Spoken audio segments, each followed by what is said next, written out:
Colombo 7 Javad ஜும்மா பள்ளிவாசல் Torrington அவென்யூவில் இருக்கிறது. பக்கத்தே இருக்கின்ற முக்கியமான நிறுவனங்கள் பல இருக்கின்றன.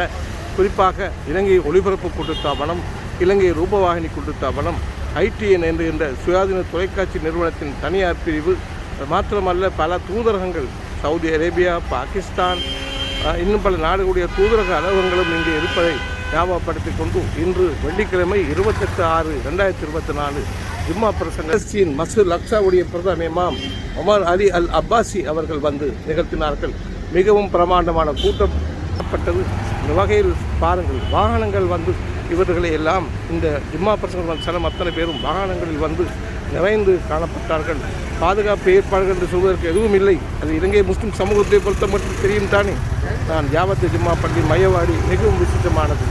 இங்கு பிரபலமான உலகப் போர், 2ஆம் போர் போது காலமான மக்கள் பல பேர் இங்கே ஷஹீதாகி அடக்கப்பட்ட செய்தியும் உங்களுக்கு தெரியும்.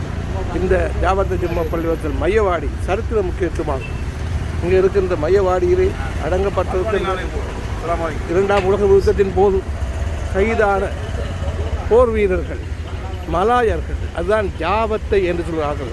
மர்ஹூம் முனிவர் சரீம்டி அக்பர் அவர்கள்தான் இந்த மையவாடி அமைத்து கொடுப்பதற்கு அந்த காலத்தில் உழைத்திருக்கிறார்கள். இங்கே நீங்கள் காண்கின்ற இந்த மையவாடியுடைய அடக்குஸ்தலம் 2ஆம் உலகப் போரின் போது ஷஹீதான மலே முஸ்லிம்கள், குறிப்பாக இந்தோனேசியாவிலிருந்து வந்த படை வீரர்கள் என்று பதியப்பட்டிருக்கிறது. ஜாவத் ஜும்மா பள்ளிவாசல் கூட இந்த வகையிலே மிக முக்கியம் பெறுகின்ற ஒரு பள்ளிவாசலாக காணப்படுகிறது. ஒரு காலத்தில் மிகவும் சிறிய இடமாக காணப்பட்டது. இப்பொழுது ஏக்கர் கணக்கில் விஸ்தீரமான ஒரு பகுதியாக விளங்குகிறது. முன்னாள் முஸ்லிம் காங்கிரஸ் தலைவர் மர்ஹூம் MHM ஆசிரப்பட்டிருக்கிறார்கள். கொழும்புக்கு வருகின்ற மிக முக்கியமான பிரமுகர்கள் ஜும்மா பிரசங்கத்தில் கூட இங்குதான் வந்து கலந்து கொள்வார்கள். அத்தகைய சிறப்பான ஏற்பாடுகள் செய்யக்கூடமாகவும் இருக்கிறது. இன்று பிரசங்கத்தை நிகழ்த்திய மஸ்ஜித் அக்ஸாவுடைய பிரதம இமாம் உமர் அலி அல் அப்பாசி அவர்கள், பாலஸ்தீன் மக்களுக்காக துஆ செய்யுங்கள், பாடுபடுகின்ற காசா மக்களுக்காக துஆ செய்யுங்கள். இஸ்ரேல் எதிராக அவர்கள் நிகழ்த்திய பிரசங்கம், குறிப்பாக நபிமார்கள், சோதாக்கள் பிறந்து வளர்ந்த பூமி மஸ்ஜித் அக்ஸாவிற்கும் காபத்துல்லாவுக்கும் இடையிலுள்ள அந்த பயணத்தின் மஹராஜின் முக்கியத்துவத்தை அவர்கள் சொன்னார்கள்.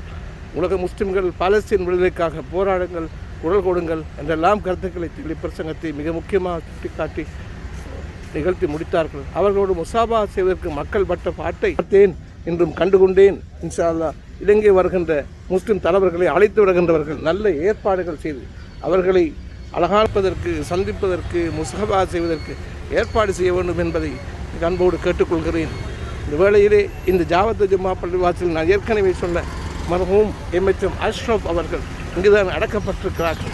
அவருடைய ஜனாசா கூட ஏற்கனவே நான் சொன்னது போல இந்த இடத்தில் தான் இருக்கிறது, அடக்கப்பட்டிருக்கிறது. 2000 ஆண்டு செப்டம்பர் மாதம் 16ஆம் தேதி அவர்கள் ஹெலிகாப்டர் விபத்தில் மாவனல்லே அருணாயக்க பகுதியில் இரவோடு இரவாக பயணித்த பொழுது, அவர்கள் அதிகாலையில் பயணித்த பொழுது அங்கு முட்டி மோதி விமானத்தில் வந்தார்கள் என்ற செய்தி எல்லோருக்கும் தெரியும்.